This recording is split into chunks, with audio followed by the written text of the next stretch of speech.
welcome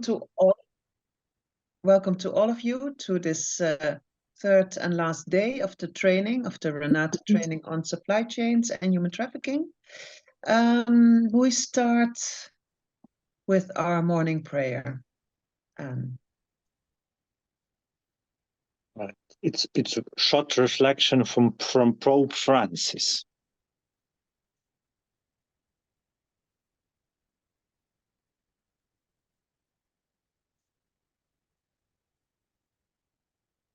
Can everybody see the prayer, this reflection? Thank you, yes. Good, okay.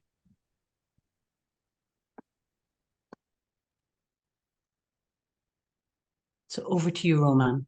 Yeah. While individuals and groups speculate shamefully on slavery, we are all together a call to have more and more collaboration to overcome all the kindness of inequality, all kindness of this discrimination, which are precisely what makes it possible for a person to make another person a slave. A common commitment to facing this challenge will be available aid for the construction of a new society oriented towards freedom, justice, and peace.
Thank you, Anne, for this. Beautiful to start the day with the words of Pope Francis and beautiful music. So welcome to all of you. And we start our last session, our last day. So welcome to Alexander Troutrins. Alexander is Professor of Supply Chain Management and Associate Director at the University of Nottingham's Rights Lab. And he is leading a large business and economics program. He has many years of experience in leading research projects on modern slavery in supply chain, and his research focuses on modern slavery in private and public sector supply chains and procurement. 2015 journal article, Modern Slavery Challenges to Supply Chain Management, was the world's first article about modern slavery in an academic supply chain management journal. We are very happy, Alexander, that you have agreed to be our speaker today. A big welcome to you, and the floor is yours.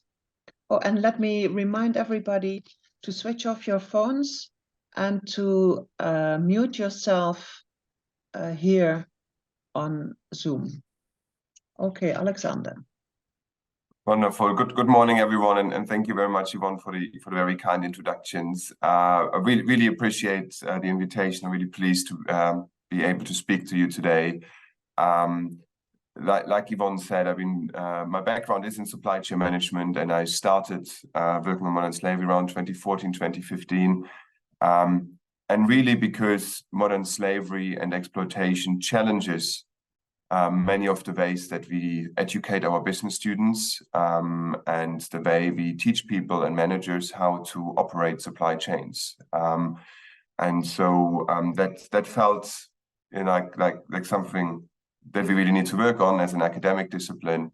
But it's also a topic that you cannot research in the ivory tower. It is a topic that needs to be worked on in hand with practitioners.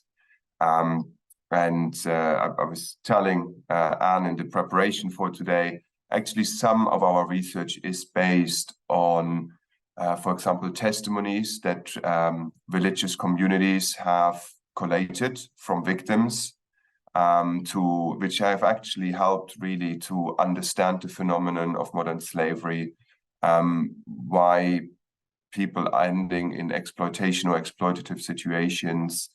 And so religious communities are very often part of the anti-slavery movement on the ground, and that work is hugely helpful. And it can have many different shapes and forms. But today, I think we speak mainly about supply chains and the procurement side, and what we can do from our end as buyers of goods and services, of what can we do around the money that we are spending. I get a few slides which I now just need to find, and then I hope this will work okay.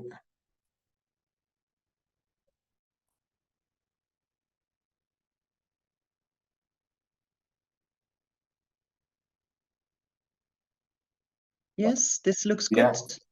Yeah. Oh, wow. That's from the first attempt. That's fantastic. That doesn't happen very often. So modern slavery, as you probably know, is one of the SDG, Sustainable Development Goals, target 8.7, the eradication of modern slavery, forced labor, human trafficking, and the worst forms of child labor. And the debate around modern slavery has actually shifted quite largely, both in the arena of policy making, but also in the business community, from a problem that is mainly happening in source countries, so in countries where cocoa beans are being grown, where cobalt is being mined, a problem that is only there, to actually shift it also towards we as buyers also have a responsibility. And that's what we mean when we say demand side, the people who are purchasing goods and services. Because many of the victims of modern slavery, it is really our demand for cheap goods and services that is creating the economic incentive to exploit people. And actually, some of the studies that have been done more recently is when you look at countries like the G20, that many of us will live in, those countries account for 80% of the world's trade, 85% of the world's GDP. And actually, if we change the calculation of where are the victims of slavery in the world, if we change that from where do these people live and work towards who is using and consuming the products that they are making, then actually we are responsible for many of these victims of modern slavery.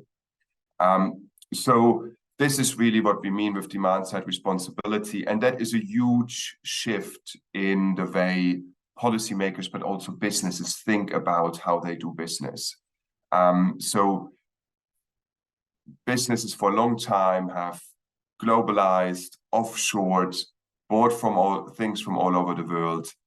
And now suddenly we are asking them to actually take some responsibility for what this demand is doing in other parts of the world. And that is quite a big change for many businesses, that they don't necessarily have the systems and thinking in place to execute that in a way that we would hope they can do.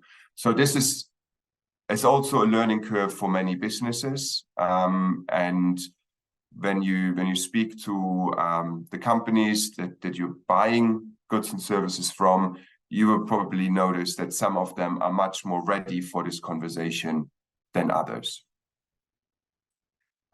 So you probably all know already quite a lot about modern slavery, and you'll have learned a lot about this over the last 2 days. But just really to think about, if you want to address modern slavery in supply chains, we also need to understand that modern slavery can look differently. It is not always the same type of why people end up in modern slavery. So when we look at the global estimate of 50 million people in the world living in modern slavery, that is just a very extreme end of what we would call the spectrum or the continuum of labor exploitation. So on the good end, you have what people call decent work, and that's the Sustainable Development Goal 8, decent work for all. And at the extreme negative end, you have modern slavery, and that's the 50 million who live in modern slavery. But that means there are many, many more people who may not quite make the legal threshold to say they live in modern slavery, but their working conditions and lives are probably already, very, very bad. So I think that's always when we think about modern slavery, we just think about the extreme end, but there are way more people affected by this phenomenon and who may not just make that legal threshold of modern slavery, but they nevertheless are in very bad situations. Often when non-experts speak about slavery, they think of this historic slavery, of historical slavery like in the southern United States. That kind of slavery where people are born into slavery and are families of slaves is very rare today. And those cultural norms you can still find some of these in Northwest Africa, particularly. Friends often tell me that even, for example, in Senegal, you can still, as Senegalese people can still feel kind of the underlying societal notion of whether you come from a slave family or from a owner family in a sense, but that is not the largest number of victims. So this is also where modern slavery is a little bit different to historical slavery. And the much bigger forms of modern slavery are one that we call debt bondage. Workers enter into a loan that they can never repay. So that loan will be constructed with obscene interest rates. People that, for example, working in brick kilns, but then all the money you earn, you have to spend in the kiln owner's shop at largely inflated prices. And so this is a phenomenon we find particularly in Southeast Asia, where this is often also culturally normalized. There's many studies around this that are happening. There's the many reasons why people end up in debt bondage. One is not having access to formal finance. So if you need some sort of capital to hold a funeral or pay for a wedding, then the only person you can go to is the factory owner or the leader of the village, and then you might end up in a loan situation that ends effectively in debt bondage, which means you can't leave until this debt is repaid, but realistically you will never repay it. Often that debt then is inherited by the children, and you can only leave if someone is paying that debt off you for you. So you're de facto in a slave-like relationship with the loan holder. That's in numbers the largest form of modern slavery today. What we see much more in rich countries is what we call contract slavery. Those are also often the cases we find here in the UK, where workers have formally a correct contract. They are formally paid the national minimum wage, but then, and this is why it very often affects migrant workers, money is deducted for transport, for bringing you to the country, for accommodation at a very inflated cost. And so those workers end up with very little or nothing in the end. And they, if they're trying to get out of this situation, there will be control mechanisms of violence and other threats that keeps victims in those conditions. And this is why, again, people lose that freedom to leave that terrible situation. And this is why it is labeled as, or is called slavery.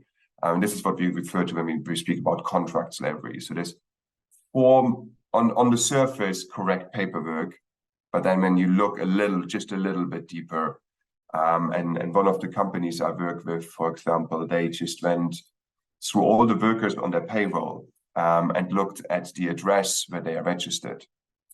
And then they just went on Google Maps and had a look how big that house is, because they found sometimes groups of 20 workers being registered in the same address. And then you go on Google Maps and you think, this is not a house for 20 people. Yeah, this is a house for 4 or 5 people. And so you then get an idea, actually, if you just kind of scrutinize some of these things a little bit, you can make it more difficult for perpetrators to enter your supply chain.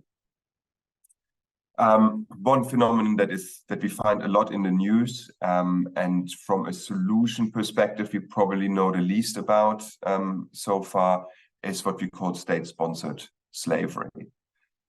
You'll probably hear a lot in the news, particularly around the Xinjiang or Xinjiang region of China, where the native Muslim population is there are accusations that Chinese security authorities are putting those populations into re-education camps, re-education through labor, forced sterilization. Particularly the US has been very strong on highlighting this. There have been many hearings in Congress around this topic, and you may have heard about the Uyghur Forced Labor Act that the Biden administration has issued. Generally, the United States have been very much on the forefront of import bans, of basically blocking products made by slave labor, blocking them from entering the US market. And that was particularly strengthened during the Obama administration. Surprisingly for everyone, the Trump administration then even went along with that and was quite heavy on trade mechanisms, and the Biden administration is continuing this.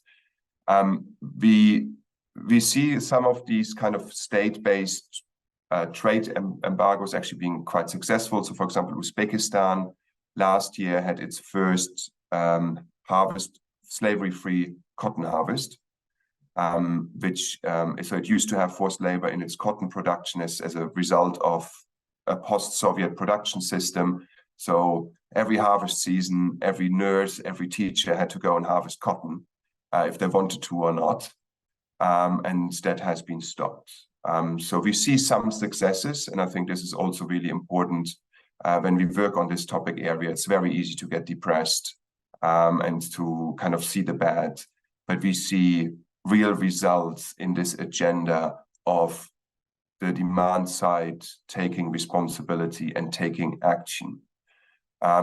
Pretty much most European textile manufacturers and retailers would have refused to buy any Uzbek cotton, any products made from Uzbek cotton for the last decade.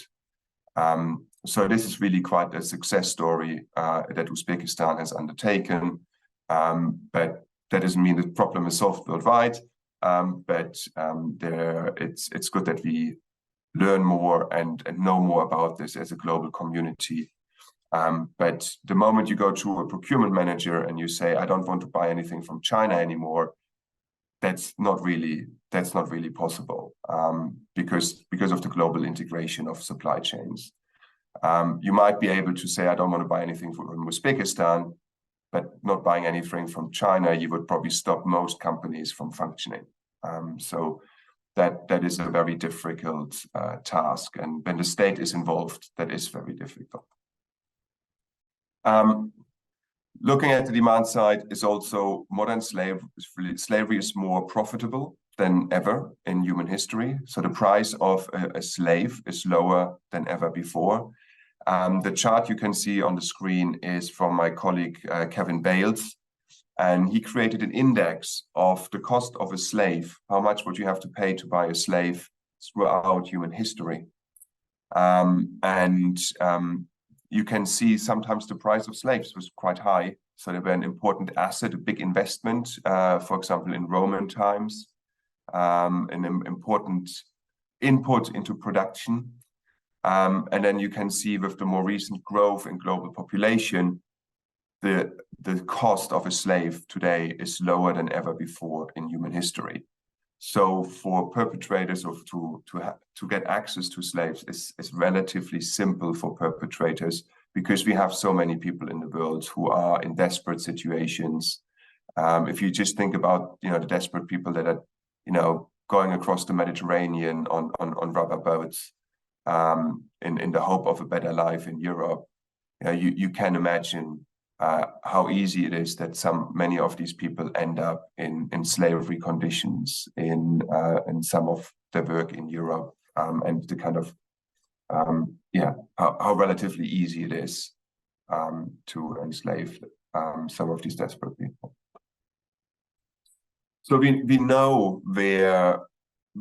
better and better where the biggest risks are. What are the areas of our supply chain where we think the risks are the highest?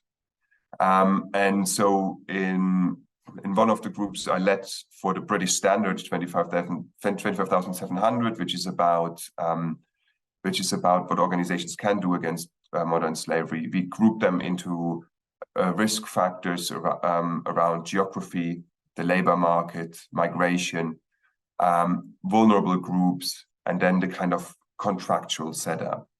So when you look at the risk factors, there's of course, where is my supplier based? What is the legal framework in the country where that supplier is based? Do they have first of all, do they have a functioning rule of law? So let's say you go to a police station in Northern Europe and you say, I think, I saw something that I think could be exploitation or modern slavery. That police officer would probably take you quite seriously. There are many countries, and probably the majority of countries in the world, where there's a risk that that police officer is part of the problem. So not everywhere in the world we have a functioning justice system. And that, of course, makes it more or less difficult to address the problem. and to makes it more risky in a sense for people to become victims. Where there's discrimination, marginalized communities. So one of the examples from one of my research projects is you look at a sugarcane plantation in Brazil, you will instantly notice the difference in skin color between the field workers and the plantation owners consistently, right? So when you have situations like that, where you have an in-group and an out-group, which is usually the source of discrimination, you get a pretty good understanding. It doesn't mean that there's necessarily slavery happening, but the risk is higher that it could happen. Similarly to migration, people who don't have agency, people who are not connected in their local community, and who are very often also because of language barriers or because they're unsure about their legal migration status, very easy to exploit. So one of the easy tools for many perpetrators is often to say, well, if you don't like it, just go to the police, because they just go and deport you, and then you go back home. So this is very often also why victims don't necessarily always want to engage with law enforcement, and very often then drop out of the judicial process, which makes it really quite a difficult task for law enforcement officers, as some of you may be connected with the Santa Marta group, who are kind of working also on that side of things.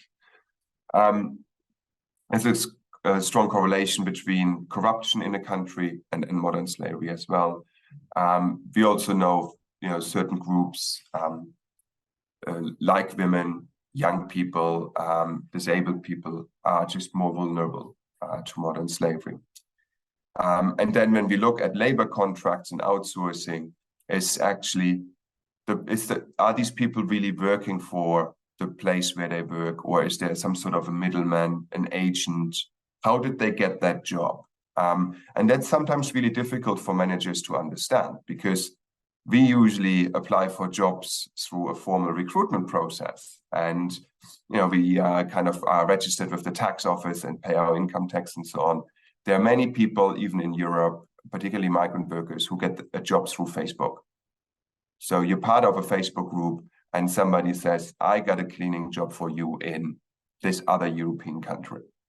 And so it's very informal. It's often based on, very informal networks and relationships. And then again, that makes it very very dangerous sometimes. And again, people who live in the more impoverished parts of Europe or outside Europe, are very attracted to being sold to the dream of living a better life, and then often find themselves in situations that's not what they've been promised that their life is going to be.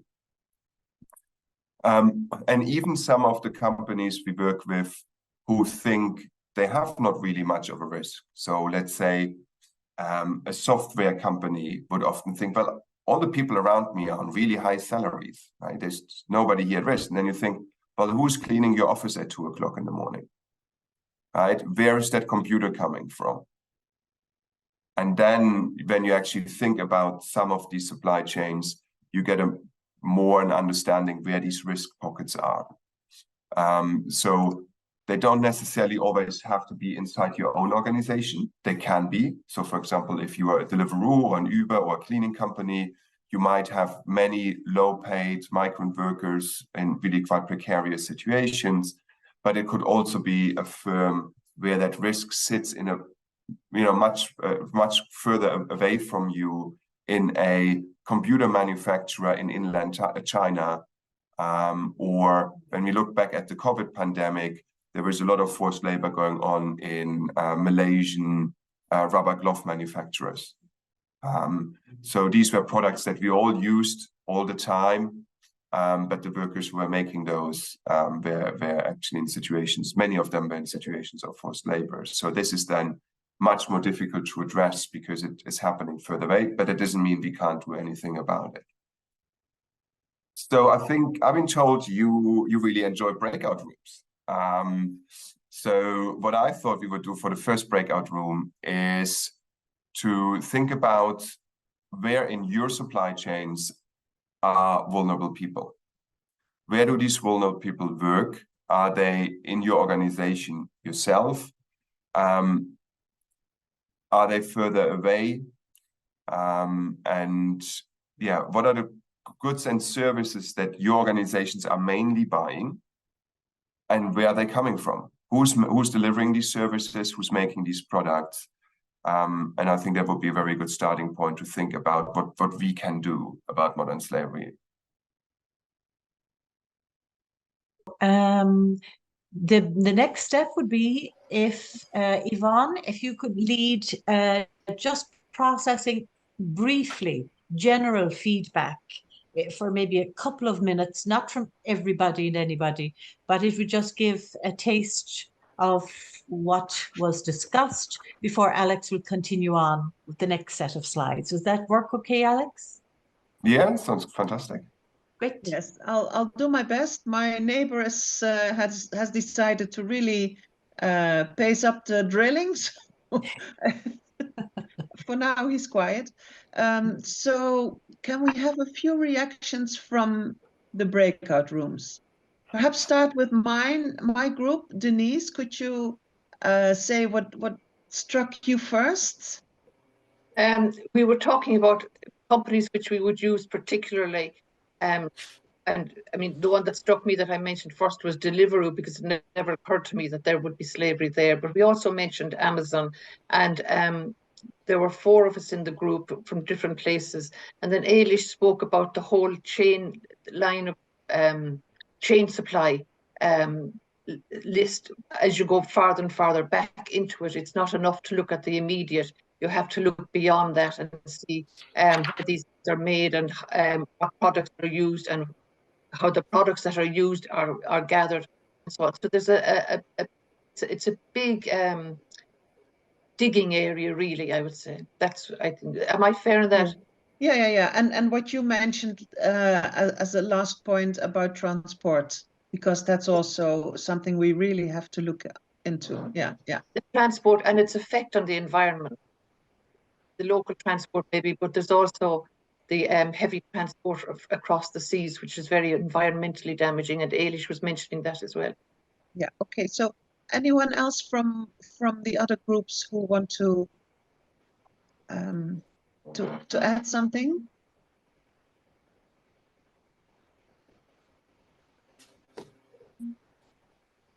No. Yes, Joan? You are muted. Always muted. Maybe the point that was made just in relation to recruitment of staff for care homes, maybe this applies particularly to religious communities running care homes, that this is an area to look at. Are people being employed to work at the level of their qualifications? No, not a simple issue, because they have to be recognized in the country in which people come to work, but also in relation to number of hours worked and payment and so on, and also the fact that perhaps people come to work in one care home, but then have to begin to take hours elsewhere to supplement and so on. And if I may just add one other point myself, which was really important, Alex, thank you, from what you said, was putting the focus on demand side responsibility. I think for myself anyway, and I think maybe in general, we have thought much more about the source countries. Thank you. Thank you. Thank you. And I want to, what I also told in our small group, Denise mentioned Deliveroo, and I think it's also not only for ourselves, but also our government has to protect the workers. In the Netherlands, Deliveroo is no longer allowed to work because they refused to have their workers as employees. They said they were all self-employed. Yeah. And these were very young people working 2-3 hours a day, perhaps. And so it's impossible for all of them to be self-employed. And so I think one of the important things is also that the government makes laws and does something. So I was happy to see that change, but then again, you know, all the other companies that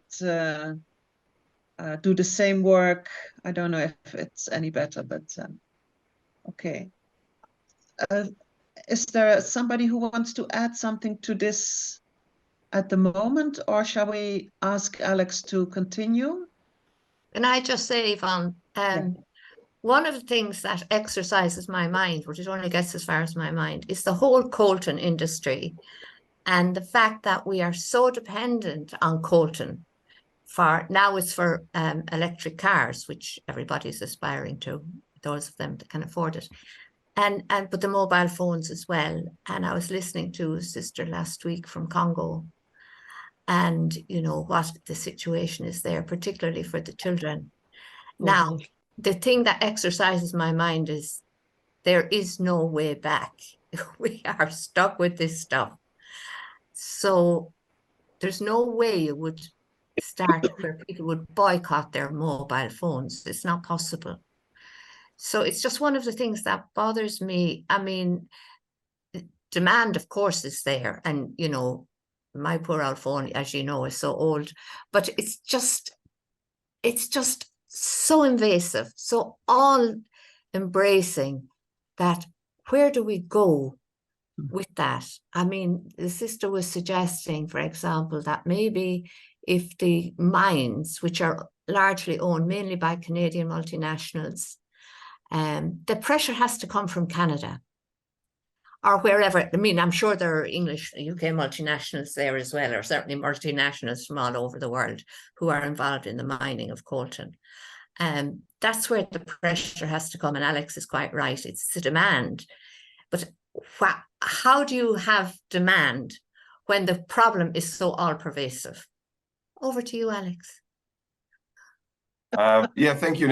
I mean, across the board, yeah, really great thoughts. And just jumping back to the point that Denise made, actually, there is a very strong link between environmental sustainability and social sustainability. So we know climate change is going to create a large number of climate migration, where people are losing their livelihoods, can't grow the crops anymore that they used to grow. So we know we can't necessarily look at any of the SDGs in isolation. They're very strongly interconnected. And yeah, Marie, that's exactly, I think, the challenging part. I think it would be easy for every individual actor to say, I can't do anything because it's such an overwhelming problem. And none of these actors can solve it on their own. Very clearly, like Yvonne said, clearly the state has a role to play. There will also be, you know, many of our supply chains operators in countries that don't necessarily have a functioning state. And there's then a question of, you know, I think we need to challenge businesses to do what they can do. That will be limited in comparison to what a functioning Northern European state could do, but they can do something. And one of the experience I've often made with companies is that they thought, when they asked their suppliers about human rights or modern slavery in their supply chains, they were really worried that these suppliers would react very negatively. But they actually often say, I'm so glad you're eventually asking me this question, because I'm trying to convince my CFO that we need to put some resources into this. And my CFO says, why would we put any resources into human rights in our supply chain? No paying customer ever asks us these questions. So when you're in sales and you say, well, actually, no customer is ever asking me about working conditions in our supply chain, then it's difficult to convince your company to invest into that area. So I think that's the minimum we can do as customers, to ask that question and saying, you know, can you tell me where this stuff is coming from? Can you tell me who's making it? Can you tell me what your human rights? And you know, there might be some organizations that just you know, give you a glossy brochure, but it at least means they have someone in the organization who's looking into this and who can make a glossy brochure about it, rather than saying, you know, we don't care. And so I think that's kind of at least something we can do, to kind of say, I'm a customer, this is important to me. Now I'm kind of getting a little bit ahead of myself because we speak later on a little bit more about what we can do, but also sometimes church organizations have a strong lighthouse effect around ethical standards, particularly when you look at investments, for example. I know I did quite a lot of work with the Church of England's investment boutique. It's called CCLA, based in London. They manage the assets of the Church of England. If they divest from a company, that has a huge message across ethical investors. And companies have to kind of, well, why are these church investors with very high ethical standards deciding that they are not investing in you anymore? And so although they are not an important investor in terms of the money that they invest, they still have quite an important role in that ecosystem that they are playing. And so, yeah, maybe again, I'm getting ahead of myself, and because this is really what I want to talk about in the second part of today, is what we can do. So we did the first step in thinking about where are these modern slavery risks.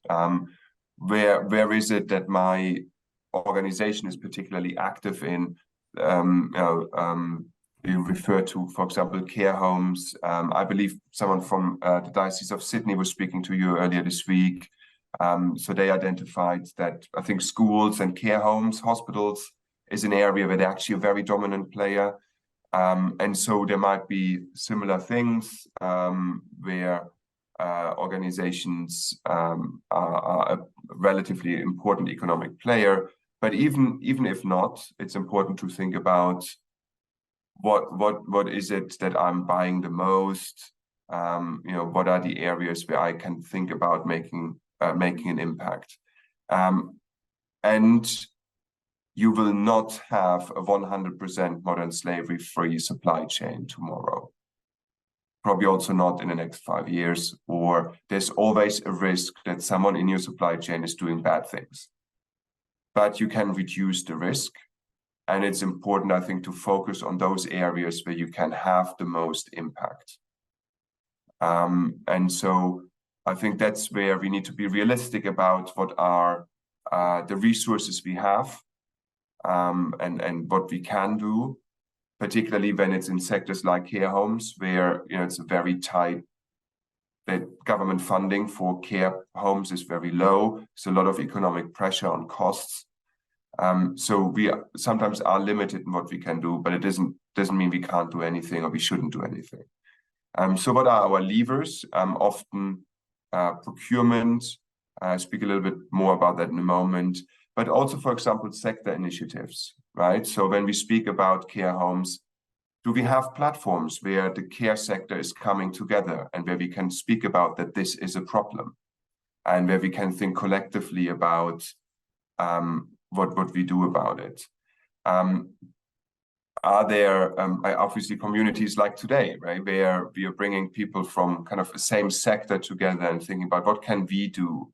And very often, if you work with other organizations who have a similar spend profile, who operate in the same areas or industries, that has a huge impact. But also, who are the professional communities that we can influence and actually make people aware that this is not something that is happening out there to other people. It is actually something that is connected to us, to where we spend our money. Every manager in the end is also a human being. And I think it's very often when we go into these professional communities to actually remember people that, they're also human beings. They're not just managers. And, is there something that they can do within their role as economic actors that can help to make the world a better place? Many organizations would begin with, and it sounds rather boring, but it's kind of having a policy and creating some guidelines as an organization. So even in your, I don't know if you have a bigger procurement, if you have procurement department, to kind of even just say, we don't want this in our supply chains. We know it's happening, we don't want it. that's a good starting point to kind of say that and put it on your website, and also say that to your suppliers. And then, of course, the next step is like, well, how do you prevent this? And that's then the question of where are you asking suppliers questions about what are you doing about this? Because we don't want this. That's then a stage where you start including it in your terms and conditions. So when you make a contract with a supplier, they would usually agree to comply with human rights standards. And again, depending on how much buying power you have and how prepared your supplier is for this conversation, I worked with organizations in countries where they were the first one who ever asked their supplier the question about what's the human rights situation in your supply chain? How are your workers employed? Do they have a real work contract with you, or are they self-employed? Or so even if you're in a country where you think actually nobody here really deals with this, by you are asking this question about modern slavery human rights, it sensitizes suppliers, it sensitizes businesses, and the more people they hear those questions from, the more they realize it's actually a real topic that buyers care about. So you might be at the beginning the first one who's ever raising this question, but that helps them to learn that this is a real topic that people care about. And I know particularly if you're in an area of conflict, the UN procurement, United Nations procurement, they have just recently adopted a new policy against forced labor and human trafficking. And it's a similar situation where that is definitely a community that will be asking suppliers those sort of questions. So you won't be a lone wolf in asking these questions. It might sometimes feel like this, but somebody has to make that start. Very often organizations, we start with a cross-functional working group, and that is important because modern slavery can be in different areas of your supply chain. So it could be in your own workforce, and then it turns more into an HR problem. If it's further down your supply chain, let's say in the computers that you buy, then it becomes more of a procurement problem and not so much an HR problem. Sometimes, you need to have your legal department if you have one involved. So again, depending on the size of your organization, it is really something that needs to bring together different functions from across the organization. And in some organizations, many of these functions may be bundled in the same person. You could make it a criterion when you decide who you buy things from. And I think it's really important to decide that before you make the purchase decision. So what we usually find is if the only criterion how you select a supplier is the lowest price and nothing else matters, you will always be drawn to exploitation. There needs to be an understanding of what is the difference between value and cost. Going for the lowest cost is always easy, but when you actually think we want our suppliers to create value, and value means to me that I can produce goods and services or undertake the activities that are the mission of my organization, and we are doing that without using goods and services made by forced labor, modern slavery, human trafficking. So understanding what is value and not just the lowest price. And then I already mentioned this, talking to your suppliers, to begin with, actually let them know that this is important to you. So even when I bought this shirt, I asked the shop assistant, it's like, where is this made? Do you know where this is made and how the people are treated? And she knew everything about it. So clearly her organization had, identified that this is an important thing that they want their shop assistants to be able to talk about. So even asking that question, do you know where this stuff is coming from that you are selling to me? Who's making this? That just asking that question is sometimes a good starting point to convince companies that this is an important topic for consumers. And then collaboration with others is exactly what you're doing today already. Usually when we look at businesses, this matrix is something that we would recommend.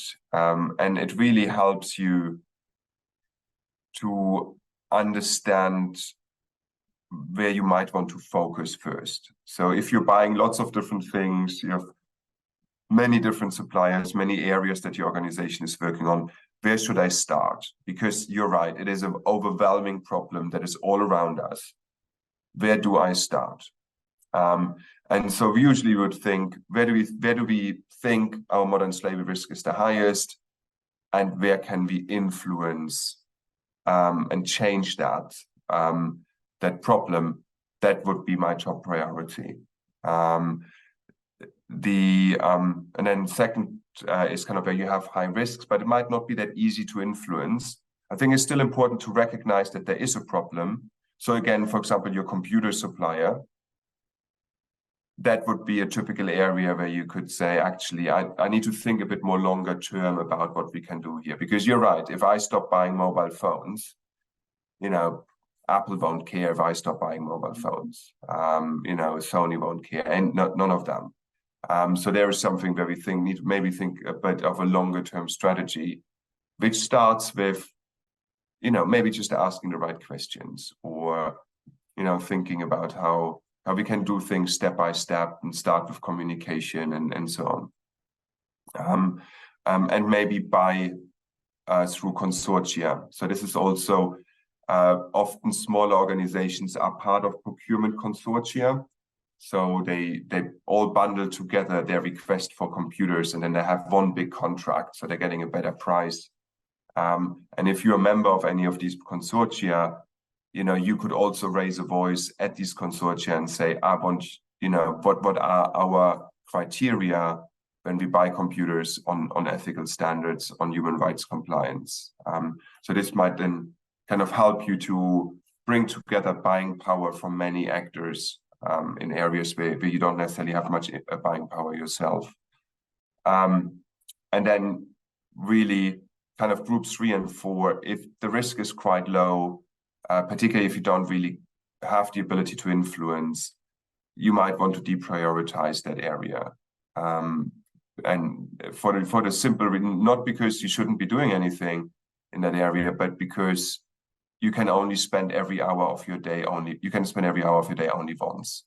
So you might want to think about where you prioritize the time that you spend. And I think it would be kind of on groups 1 and 2, where you probably want to spend more of your attention.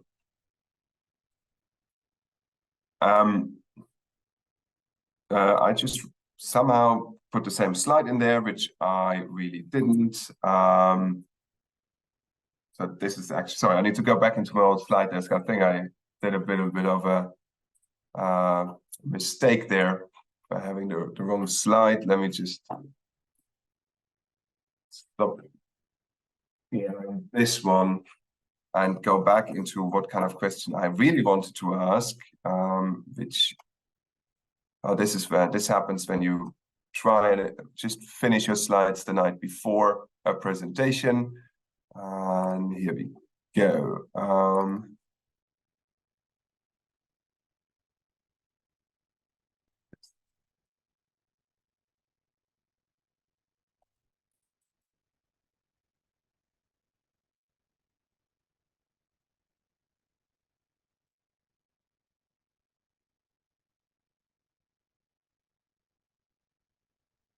Sorry, I just need to go back and find myself in this. But we will be putting you into a breakout room just very soon. And then go into the kind of next area of which is, I assume, the area of where can we actually influence things.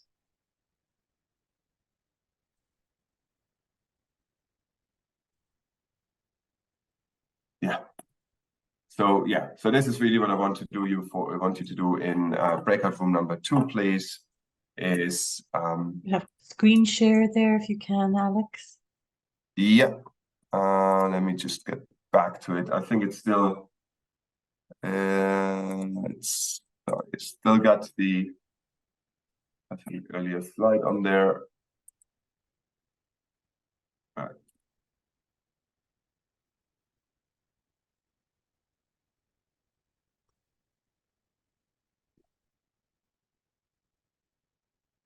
Oh, okay. Yeah, so I think this is really to get you thinking about the matrix. So when you think about, can you still see my slides? No, we're not No. screen sharing. Yes, now This Here is we now, are. okay. Great. So this is really to think about where are the areas. So we thought earlier in breakout room 1 about where are the areas where vulnerable people work in my organization.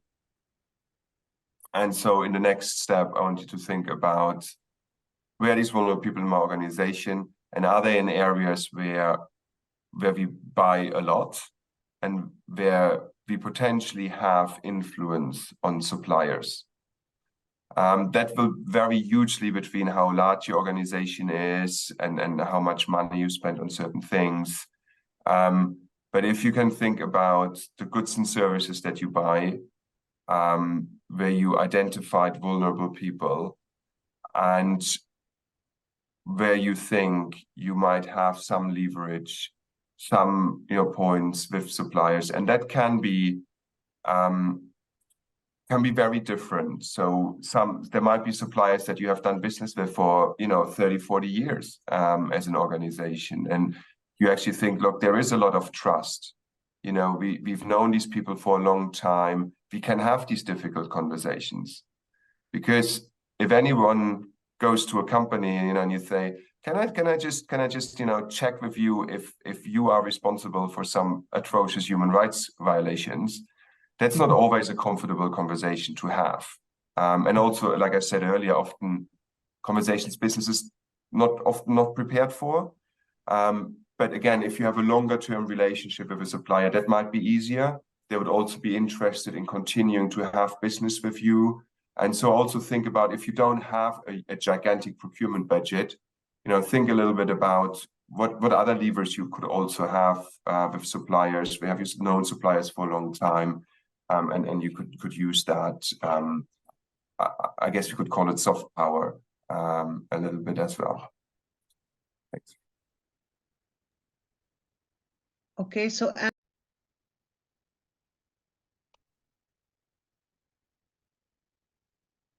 I think we can start with people sharing about what they have discussed in these breakout rooms that we had before the break.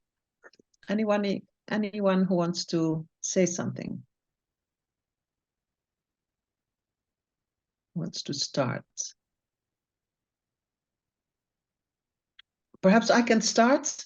We had a very interesting discussion.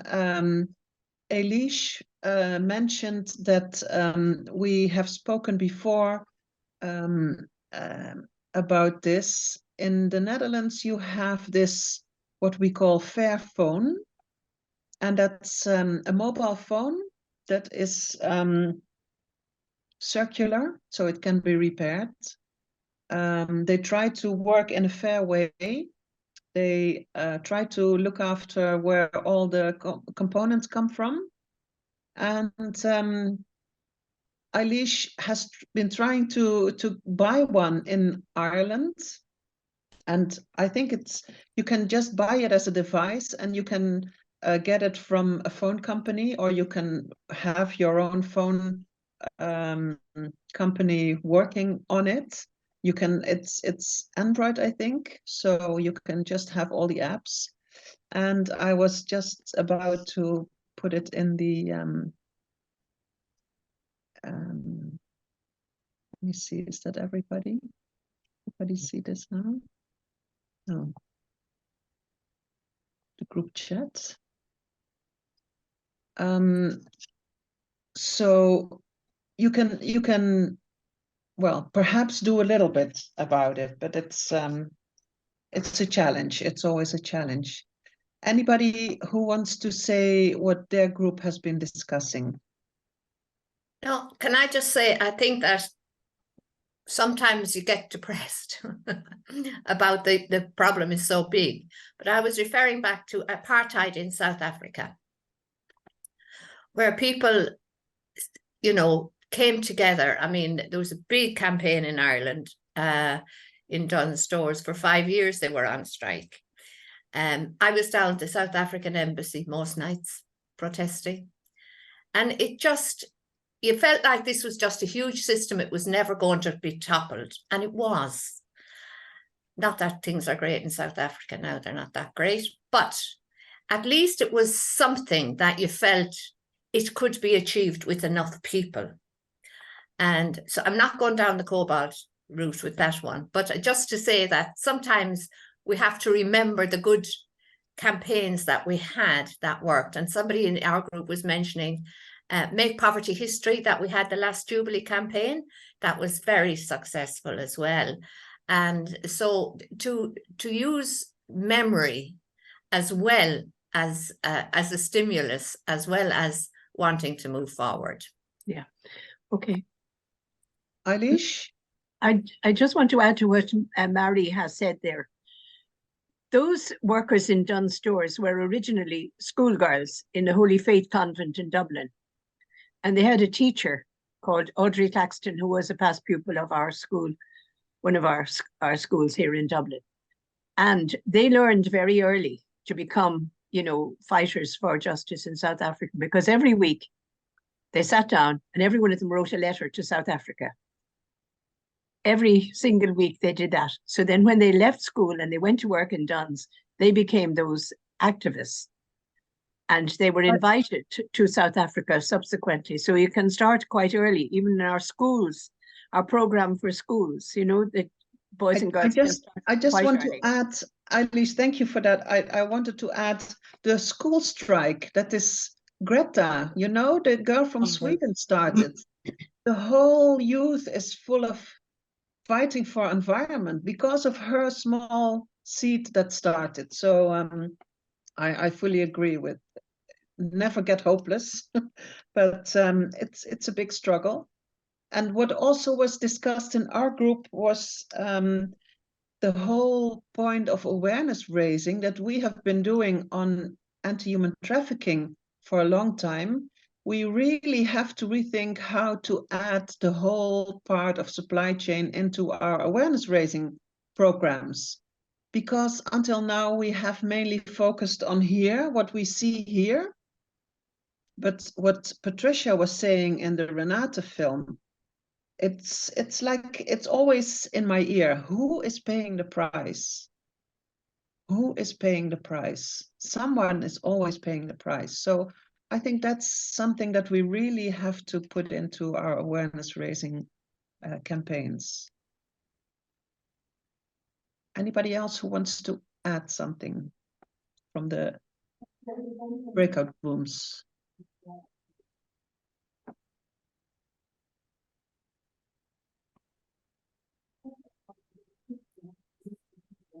Is everybody okay? Alex, do you have something to? Yeah, it's a really nice jetty actually into just the last little piece that I wanted to share, if that's okay. Yeah. I'm actually really pleased you mentioned Fairphone, because that's something that comes up later in my presentation, and this is a Fairphone. Thanks to the UK leaving Europe, it's now more difficult to get in the UK than it used to be, but we can still get it across the border. That's a really great case study actually, and I really liked Sid Eilish's comment about advocacy, and I go into that comment a little bit later because I think it's really important. So yeah, communicating, you know, that we don't want modern slavery in our supply chains to our suppliers, to our community, but also to, you know, business leaders.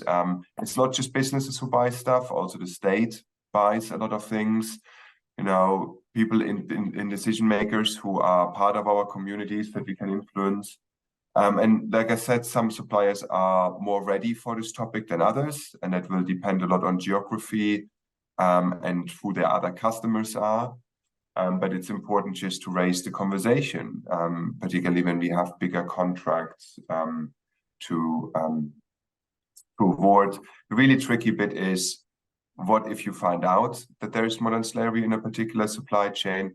And there's generally an advice to kind of go to engage with suppliers and work with them to improve the situation instead of terminating.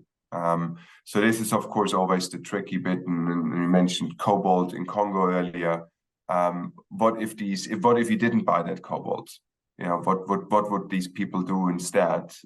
So it's what companies often now call responsible withdrawal is actually something really difficult. When you withdraw from a particular region or supplier, what happens to the people then? And so this is sometimes also ethically quite a tricky situation to be in.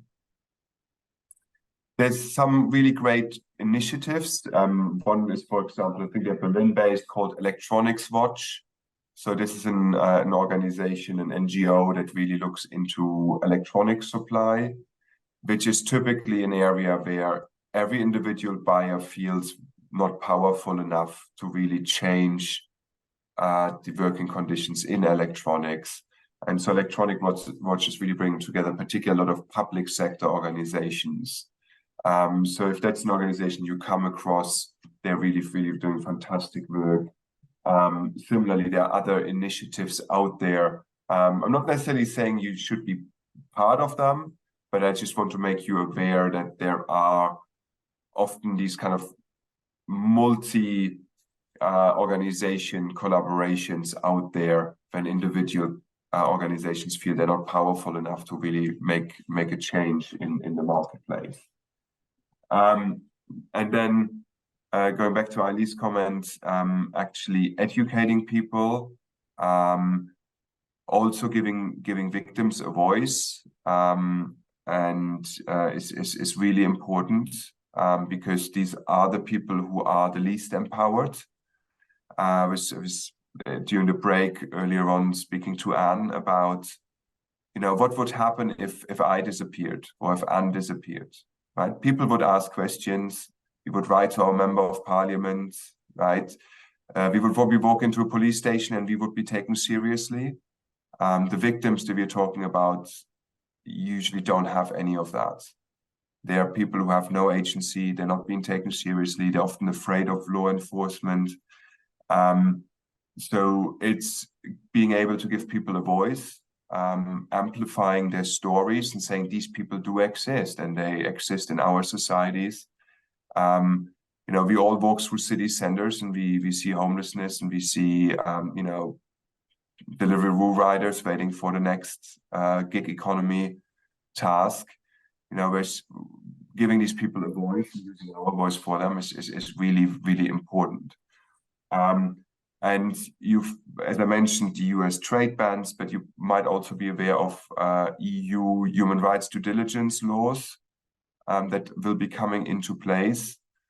So larger corporations will be having, depending which country you're in, some countries already have these laws, such as Germany, France, the Netherlands, Norway. But there is a European directive in production. So from 2026, every EU member state will have to have a law on supply chain due diligence for large organizations. So I think this also opens a route for activism, because these laws usually have a provision that once you know as a business, you must act. So there is, I think, a really great role for church organizations to be that whistleblower, to be that, you know, amplifying, knowing about situations of exploitation, often in other countries, maybe sometimes in our own countries, and just reporting it to these organizations, reporting it to the relevant state authorities and saying, I know this is happening. And those laws then make sure these organizations are not allowed to ignore it because they know about it.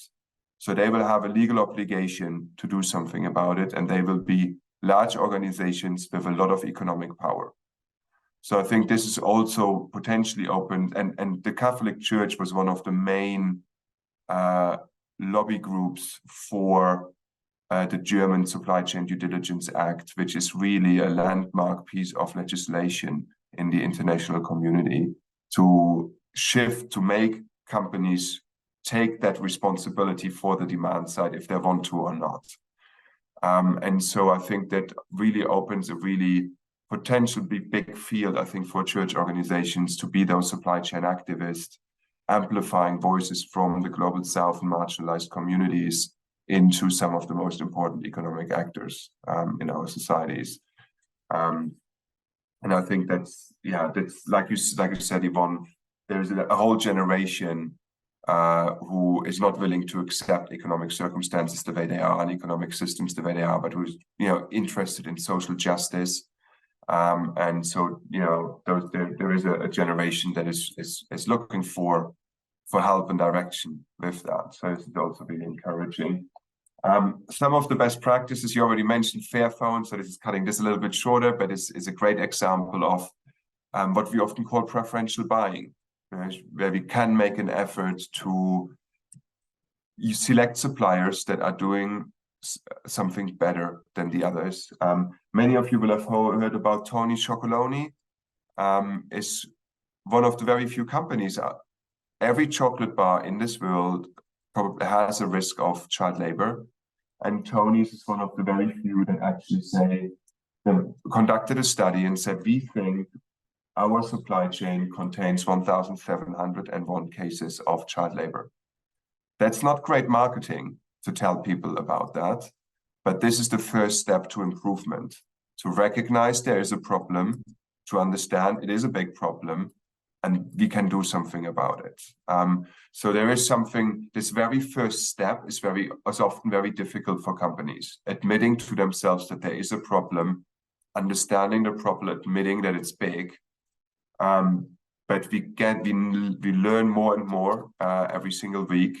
And by acknowledging that this problem is there, we can look into solutions. And so Tony Chocolonely is one of these companies that is kind of making it a mission.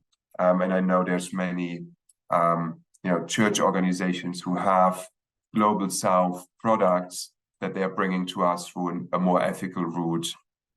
So again, it's these kind of providing alternative supply options for ethically more interested or ethically more conscious consumers is also a very important role. And that's it from my end. And yeah, really keen if you have any questions, comments you would like to raise either now or if they come into your mind later, then please send me an email anytime. Thank you.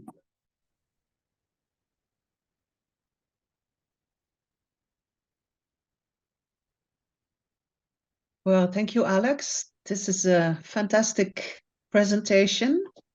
I think it opened a lot of our eyes, and we will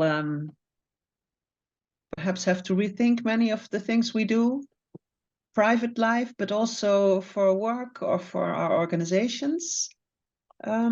So are there any questions to Alex? You could raise your hand if you have a question.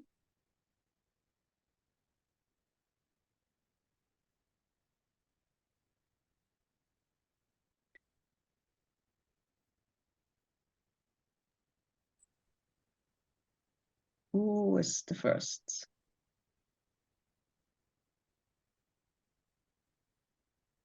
Denise? Yeah, I don't know. I don't really have a question at the moment, but I just want to say that I have appreciated the work you've done and what you have told us, and it really has made me, and over the last couple of days, but this morning also, realize that the supply chain issue is behind and almost like a more root cause of trafficking and a more root issue to deal with rather than just the trafficking itself. The trafficking is almost like a symptom. The supply chain is really getting closer to the actual issue, you know. And I think that's certainly, I would say we need to do some kind of, in the groups that I work with, RENATE, we'll be looking at whether it's possible to do some kind of shift in how we approach things. And thank you again. Thank you for the comment. Thanks. Really great to hear. I see a question. The computer is called Anna, but I think it was Imelda, I think. We cannot see you, Imelda, but I think it's you. I see a raised hand. Yes, it is me. Sorry. My I don't know why my video's on, but I've no picture, so I can't do a thing about that. I'm actually based in the office, and things are a little bit different here. Actually, what I was going to ask Alex, thank you for this morning. I found these 3 days really, really more than excellent. Actually, they've really challenged me and made me aware that this is a kind of part of human trafficking that I'm certainly faced with here in Tirana every day, with clients and with survivors of this terrible crime within the supply chain system. But Alex, I was wondering whether you could talk to us a little bit about AI and how you perceive the whole development of algorithms, being able to be more sophisticated in checking down the supply chains. Is it going to help companies, corporates to be more in touch? So I'm a bit of two minds, but I think AI will be something that we can't stop. It's just such a powerful computing tool. If you think about, the speed, even, I don't know if any one of you uses ChatGPT, but the speed it can just write a book for you or a speech, or there's no way we can stop that, because it's just too good and people will want to use it. On the other hand, it's also, will it be the silver bullet to solve modern slavery? No, it isn't. There will be lots of consultants running around telling businesses that they can use some funky AI solution that will solve all their problems. That won't be the case. It will create new vulnerabilities. So it is a new technology, is a new use of computing power that we didn't have until recently. And there will be good applications for it and bad applications. I think on the good side, it will help us to connect our supply chains more and understand where the things we are buying are really coming from. It will help us to probably identify something in company data where you think, something's wrong here. Let's have a closer look. But it will also create vulnerabilities. I was telling Anne earlier during the break, we now have in the UK had cases where people created fake digital citizens.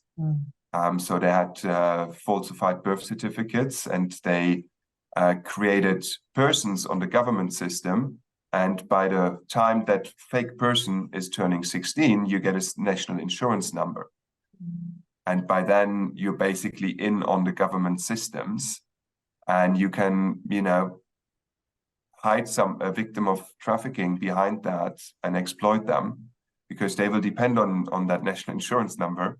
And so there's also all sorts of, in this digital age, there are good things and bad things, and there will always be bad people that find ways of making money and finding new ways of using their technology for the wrong ways. And there will also be applications to use it, those applications for good things. So I think we need to be mindful that there are new opportunities to make things better, and there are opportunities, new risks that just weren't there before, right? And I think that's I've seen some AI applications and big data applications where few people do great stuff to identify victims, so I'm not as negative as some of the public debate sometimes is around AI, I have to admit. And I think it's something you cannot stop. So it's better to take a good look at it and see how it's going to be used, and how it can be used for the good and how it can be used for the bad. And then, you know, just live with it, as you say. Yeah. Alex, we have had a question. If you could put up your last slide with your contact details. Not everybody has been able to have a good look at that. Okay, yeah, I just put it in my family name is terribly complicated. So if you copy it wrong, Anne has my contact details, so does Martina. Okay. You can always and Yvonne, I think you got them too. So yeah, you can always get it again through any of these people as well. Yes. Okay, so thank you for that. Are there any more questions? Somebody who wants to add something? Otherwise, I would like to invite Patricia Mulhall, who had a very interesting remark after the first day. Patricia, are you still here with us? Sure. Can you share your idea that you had the first day? Do you know what I'm talking about? Yes, I do. I was suggesting that we could begin small, perhaps in our parishes, and do an audit of companies that are being used, you know, by various organizations in the parish, and perhaps then with a view to you know, seeing do that research like we did, that we're doing for the law task group, or that's one, or we could do it in a diocesan setting, or perhaps we could do it for RENATE. What the members of RENATE, we could do an audit of our own supply chains, where we're procuring things from, just as an action. Do you want to elaborate? I think that's a great idea, Patricia, but I think it would be good, and I think it would be good to actually enable people to do that, is to draw up a plan, or you know, something that people aren't going at it cold, that we're saying to people, here's a sheet of paper with these questions on it, these are the ones you ask. Because otherwise, if people feel they have to go along, knock on the parish priest's door and say, do you mind if I ask you a few questions? Some of them will say, sure, and the others will say, on your bike. So, you know, I think it's good if we actually structure it in some way. That's just my suggestion. Yeah, Yvonne has sent you a chat. Story. Huh? There's a message for Yvonne in the chat. Yeah. Oh, okay. I was listening to Mary and to Patricia, because I think it's such a good idea. But Alex, I understand you now have to go. You are needed somewhere else, probably. So I would like to thank you on behalf of all of us. And I think you have really made us understand more about the whole supply chain. And I think, for me at last, I will really change the way I work on human trafficking, and the way I will continue in raising awareness. So thank you for that. Thank you for your very good presentation, and for the way you spoke to us. And well, thank you very much. Thank you so much. Very kind. Meet you again. It's really great to see you already, you know, getting into taking actions, and that's yeah, really fantastic. Thank you so much. Thank you. Take care. Thank you very much. Okay, well, thank you, Anne, for reminding me that Alex had to go, because I think this was a very powerful thing that Patricia mentioned, and Marie, to really work on this idea, how we can put supply chain more into the work we do, and how can we make a start with it? Yeah. So a questionnaire or a list of questions, I think that would be a very good idea. Yeah, I'm really sorry about that. I have a workman in the house. It's all right if you was only at your wall, and I had to run again. But I think that was one of the things I wanted to ask Alex. Could he help us to draw up a questionnaire or statements or something? But he's gone. Oh, I'm sorry. I had asked Oh, somebody he's not gone. He's just not here online with us, but I'm okay. sure Well, maybe he'd be willing to I'm sure of it. He help was us so so helpful, that and we're not coming at it blind. Sorry, Yeah. Eilish. Yeah. No, Mary, you're fine. I have an idea in my head that earlier on, perhaps the Australian presenters gave us already something for a parish. Yes, we Yes. have that, and that will go out as a kit. It's the parish toolkit, Eilish. Yeah, spot on.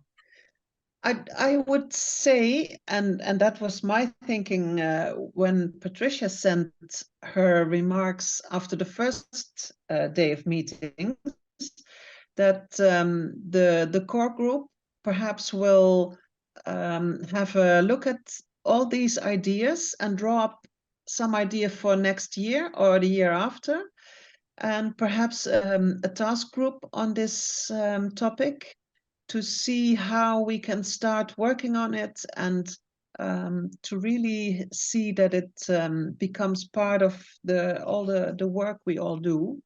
So I think we have to take it further. Mary, you have a question. It's a question and a comment, really, I suppose. In terms of not wanting to reinvent the wheel and using the Australian parish toolkit, which I think is a really good idea.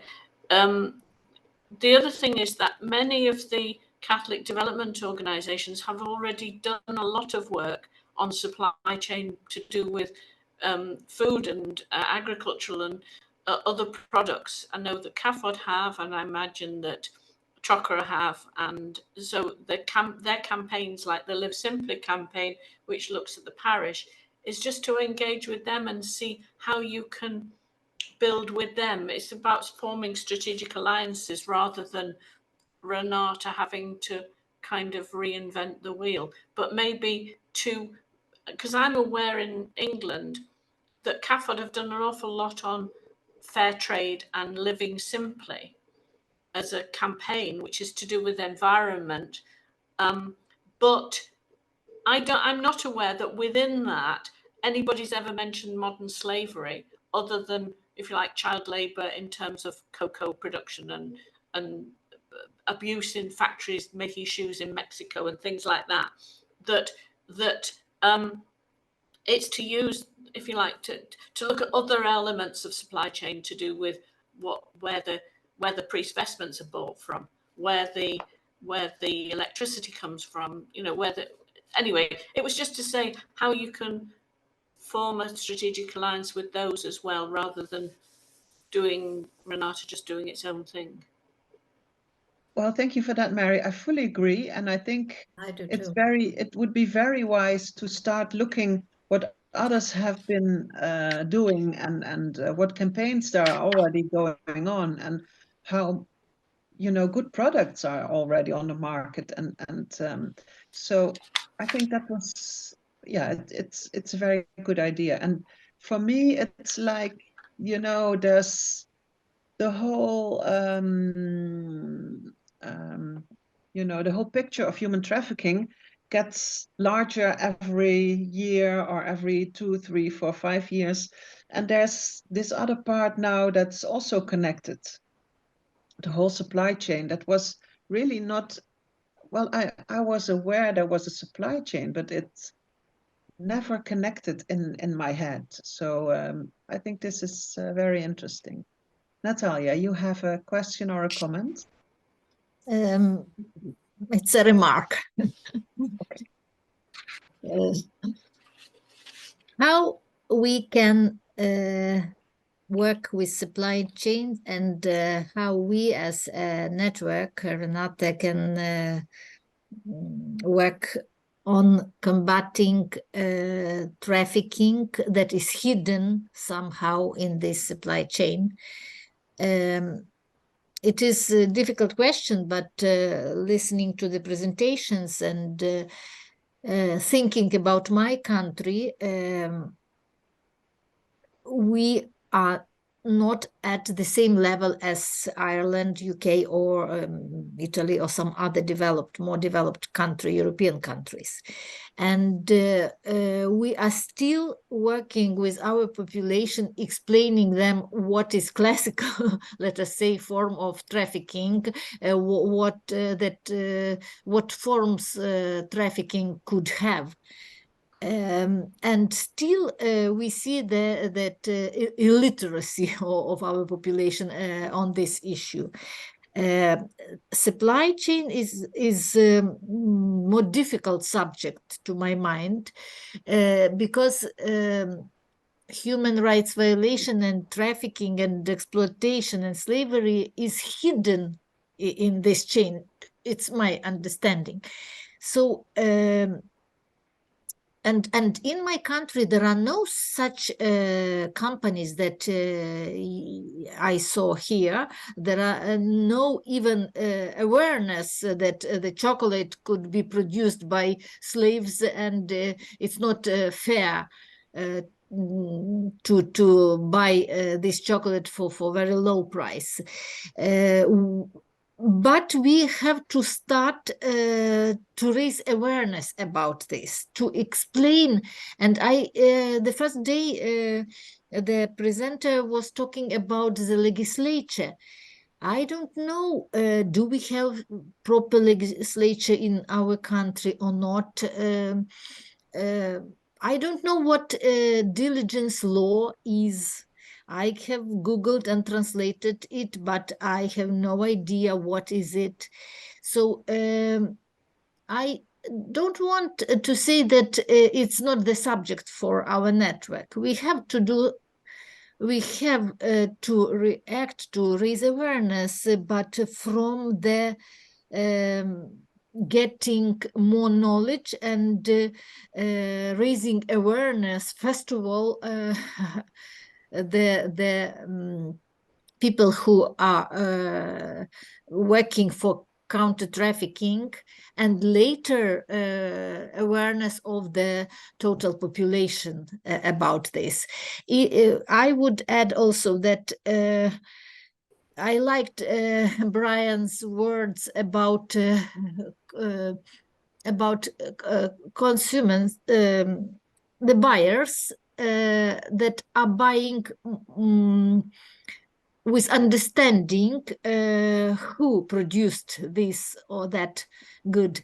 It is good to know, and it is good not to buy very cheap things, knowing that slavery was there. But for the poor countries, it wouldn't matter. People would buy cheap things, even they would know that slaves, modern slaves, were exploited and people were exploited producing them, because of the poverty and because of low level of income. But finishing my speech at the optimistic note, I would start learning, investigating, raising awareness of the workers, of the social workers, of the frontline workers, of the lawyers, of the psychologists, of the counter-trafficking officers on this subject. Thanks. I think that's very important that you raise, and I fully agree. Yeah. And first, we also have, for ourselves, get the picture clear on what supply chains are and what our countries do and what we as a network do and how we add it into our awareness campaign. Yeah. Anyone else want to say something? Imelda, you had you've written something very interesting in the chat. Can you perhaps say it? As I hear people speak, my brain is going too much like the dozen, with ideas to think how we could work together to make, because I think this is such an important issue. And so I've made just it's brainstorming really, suggestions of doing a mapping. When I was very good at research and getting a kind of clear picture about who are the organizations, such as the ones that Alex was suggesting, who we can collaborate with in terms of bringing about change. And yeah, whether it's the chocolate one we choose or whatever, that we somehow make a decision as an organization to collaborate, as was suggested. But also we've got the funding for awareness raising, and we're going into schools. And Patricia's idea of the parish, I was in the deanery in Ealing, and they got so excited about doing their own plan. But I have to put hand on heart to say I didn't mention much. I did put pictures up about supply chains, but after these 3 days, well, I feel I want to go back and even over the next year just give input on supply chain setup, because it's so inclusive. And yeah, and there's Agnes has got an idea here too. And the film we're making, just to say, you know, why don't we add a clip into the film on this, you know, and throw it out there. Yes, thank you. I think you're right. It's something that we can add in many things that we are already doing. And I'm fully aware of what Natalia was saying. We cannot expect from everybody to do everything, but we can be aware of things, or we can make people aware of things and see what people can do. Yeah. Step by step. Yvonne, that I love what Natalia said about raising awareness with social workers. And we do quite a lot of training with the police, with social workers and the doctors and so on here, because the statutory doesn't give them training. So I'm going to share all of this with our staff so that they too can add it to their portfolio and what they do in their trainings, you know. Yes. I'll be glad of I think Annie's going to share a report and maybe slides and things, so we have a bit more information. Yeah, I will be doing that, Yvonne. Or Mel, yes, I'll be I won't be sharing a report. I'll be sharing the slides and the additional website links from the various presenters. That's fine. Yeah, and the recordings, of course, will be up. Greg will post those to the members area of the RENATE website as well. That's fantastic. That's great. Yeah, that is so great. Each of you in your own country groups then can take it further a bit more. So that's great. Okay.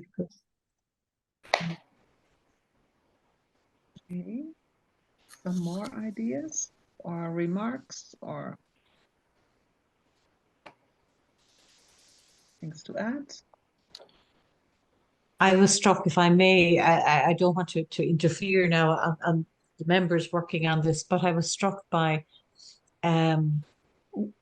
everything that I've heard, of course. But one thing that resonated with me was how various governments in their procurement at government level speak from the notion of the cheapest, get the cheapest in terms of their procurement, if it's for infrastructures, like the buildings of hospitals, the buildings of roads, schools and social services.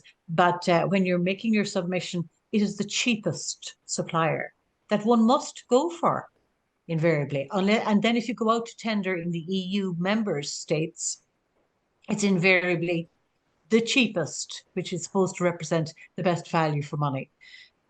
So I think there's even again, going back into advocacy and lobbying and so on, our parliamentarians, they're not even aware.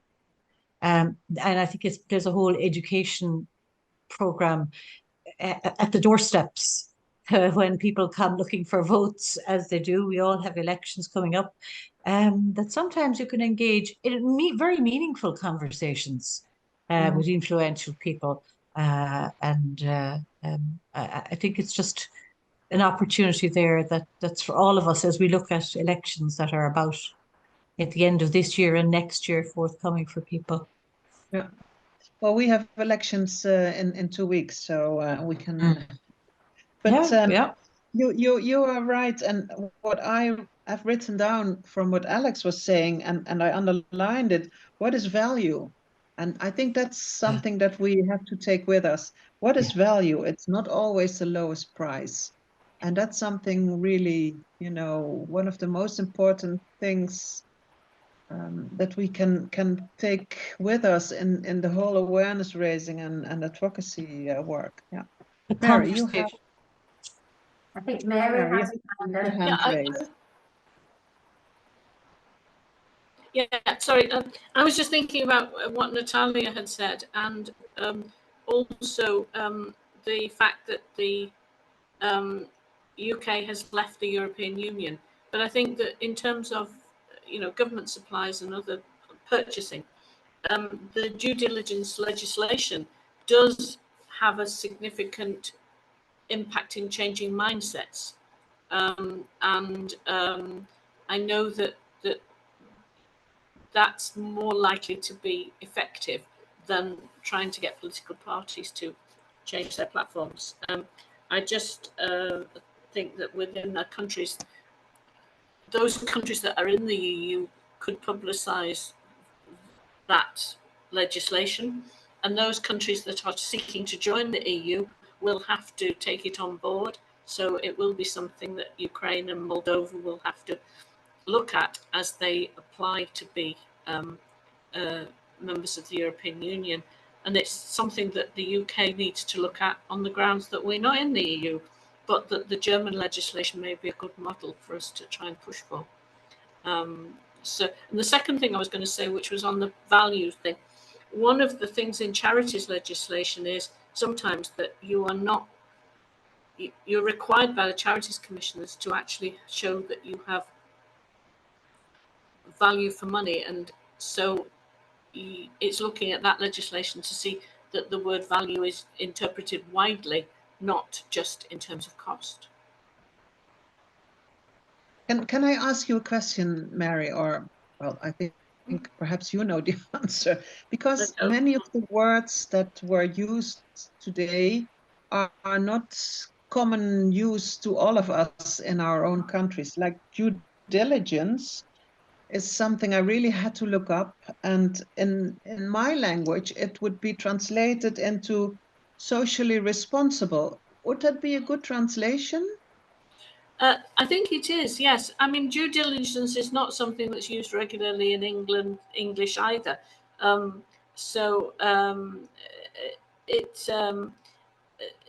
Companies, I mean, people, sometimes there is a requirement to behave with diligence or whatever. So I think that's where the legislation, but if you said to people in England, what does due diligence mean? They wouldn't really have a clue. But socially responsible is a better vernacular translation. That's what we use in my language, and companies really want to be socially responsible, because that gives you extra points as a company and makes you extra reliable or extra, extra green or extra social active or so. We have due diligence legislation.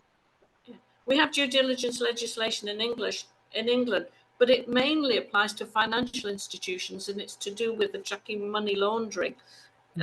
So it has actually impacted on people in terms of their accessibility to bank accounts, which has been rather negative for the phrase, because people who are trying to access bank accounts for their, on behalf of their disabled or deceased relatives are being stuck by this due diligence law, which means that the person whose bank account it is has to appear in person to change anything. And of course, if they've had a stroke or if they're dead, it's very difficult. So it's only really in the financial sector that it's had an impact in the UK at the moment. Well, actually, doing a lot of work on safeguarding and policy making or being covered. It's also used a lot in the whole world of safeguarding due diligence. Yeah. So, and it's social responsibility is part of it, but it's quite a delicate term that's used in safeguarding.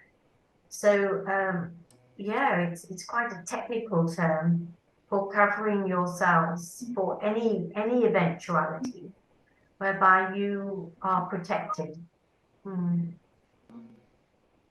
Okay. No, it was something because, you know, not everybody's first language is English, so it's not always easy to know exactly what these words mean.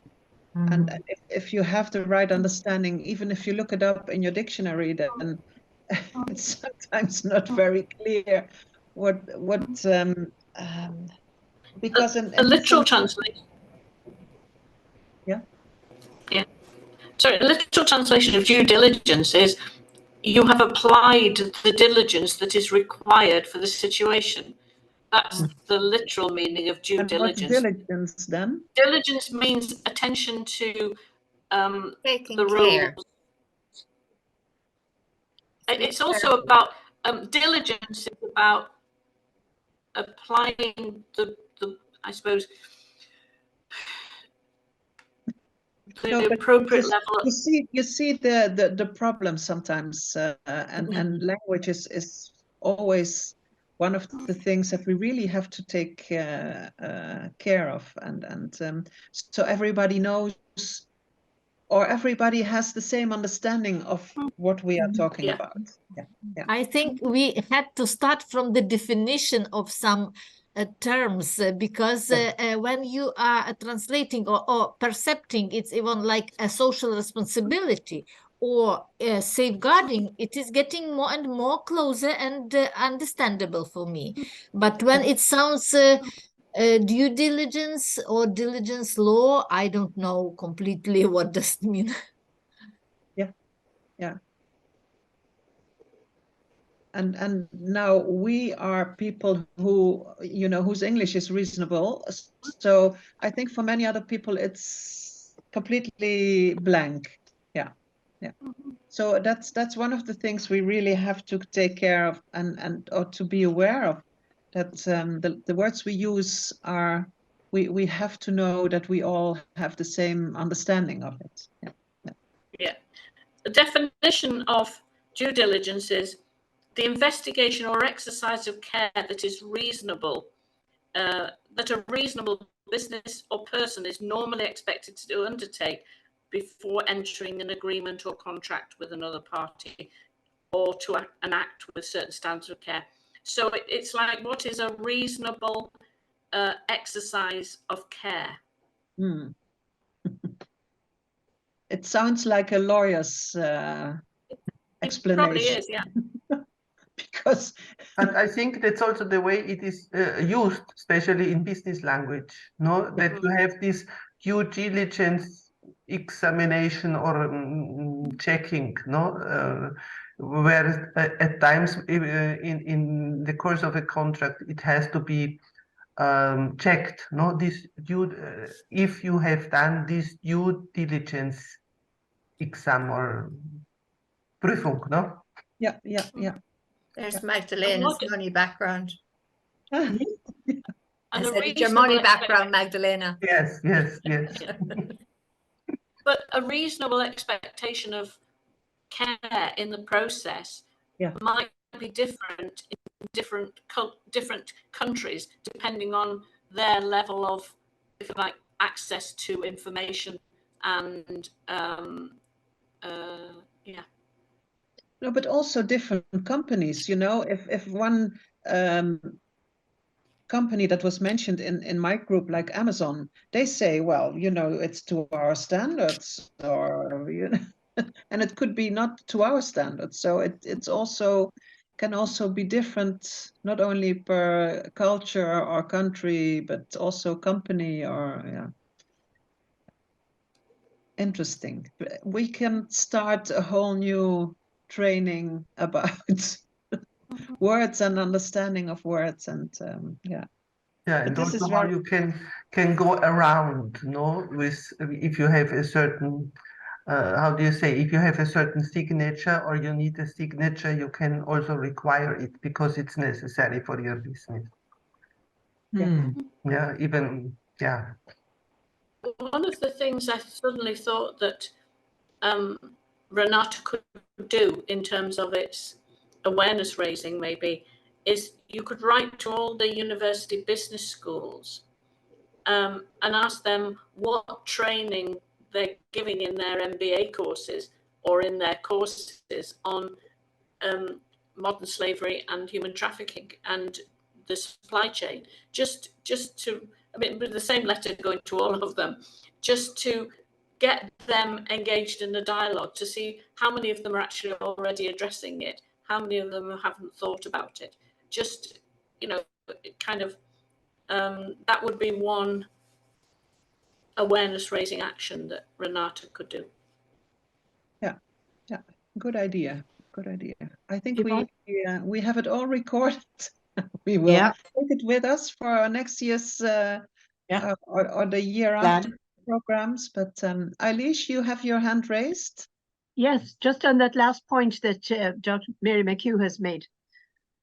Here in Ireland, the nurses organisation, the Irish Nurses and Midwives organisation, have been meeting now for many months.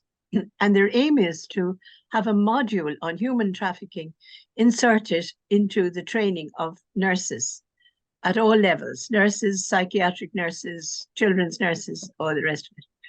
So there's a lot of progress has been made.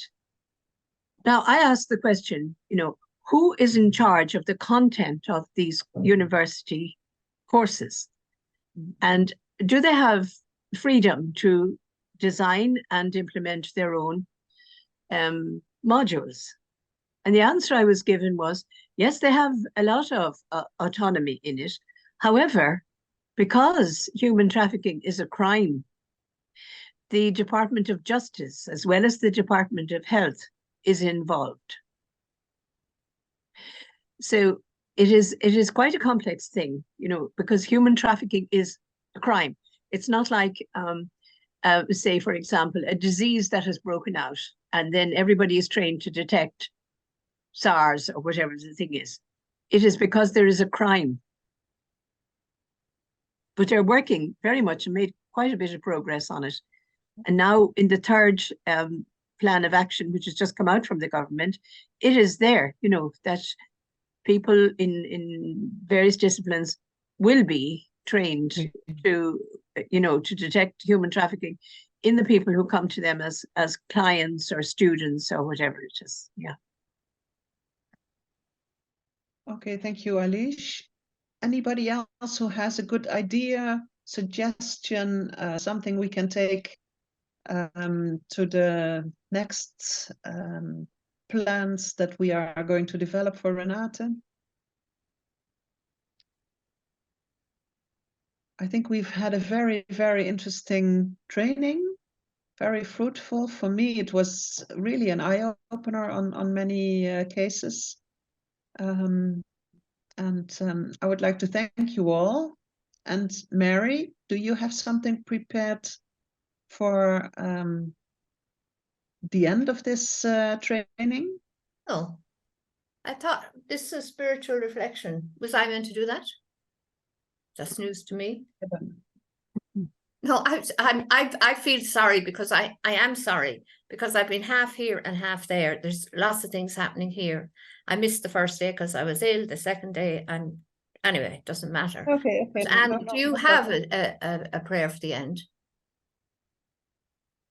I can go back and get something from our first day, perhaps. Perhaps. Or perhaps yesterday, just something gentle. Right. to send everybody away. And maybe if Yvonne, you want to express the gratitude to everybody, and then I'll finish with that. I was just going to thank everybody for coming. Okay, Mary. That's fine. Mary. As I say, I'm a bit scattered. I am sorry, but the 2 days I've been here has been absolutely fantastic, and I liked this morning particularly because it was concrete, and maybe there's something that we can. We obviously have ideas to move this forward. I would like to think that everybody will be involved, and it's not just the work of RENATE core group. So I think it's really important that we involve the membership in all of this, and that it's maybe some kind of coordination. But I hope people manage to get something from the 3 days, and that they go away feeling energized and wanting to get up and go again. So thank you very much, everybody. Thank you. And maybe Yvonne, if you will read, this is just our closing prayer. And if you will read it, I'll put it up on the screen, and then I'll play with the music, and then I'll switch it all off. So I'm just screen sharing there.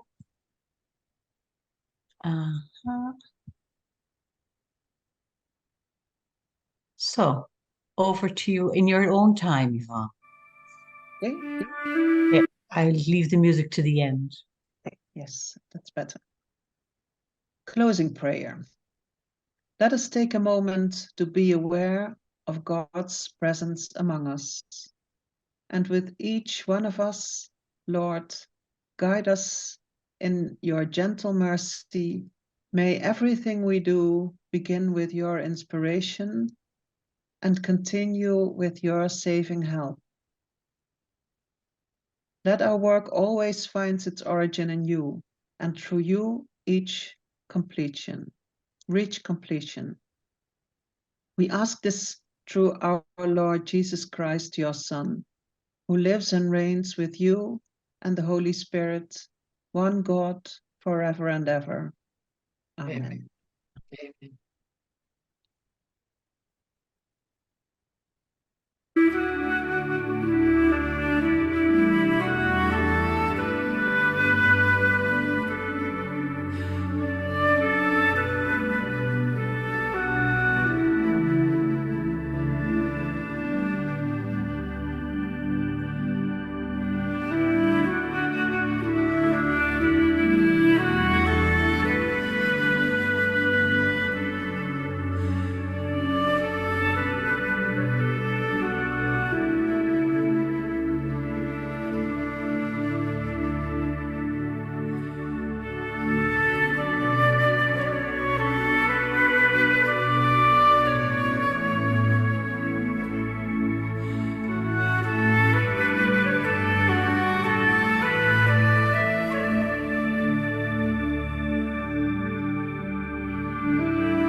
So thank you all, and thank you all for participating in the training, for being